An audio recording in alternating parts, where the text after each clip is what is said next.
Free കിക്കാ അടിക്കാൻ വേണ്ടിട്ട് ബൂജേറിന് ready ആക്കുക. ആ ബൂജേറിനെ കണ്ട് മാറ്റി നിർത്തി ആഷിക്ക് അടിച്ചുള്ള ലെവലിൽ എന്ത് ചെയ്ത് ഓ അങ്ങനെ ട്രൗസർ ഇങ്ങനെ കയറ്റി ഇങ്ങനെ പമ്പടിച്ചിങ്ങനെ നിൽക്കുക. അതിൻ്റെ ഇടയിൽ ആസുറ് വന്നിട്ട് അടി അടിച്ചു.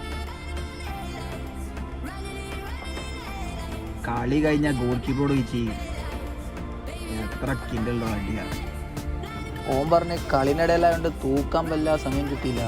വന്ന സാർ അലാക്കിൻ്റെ സാർ ഇങ്ങോട്ടുണ്ടോ മാല് കുലുങ്ങുന്നു. വലൻ്റെ മുന്നിൽ നിൽക്കുന്നവന് ചില്ലറക്കാരനല്ല, എടുത്ത് പുറത്താണ്. ഇതുപോലത്തെ കീപ്പർ നിങ്ങളെ കൂട്ടത്തിലുണ്ടെങ്കിൽ ഇവിടെ വന്നിറക്കിയപ്പോൾ കളി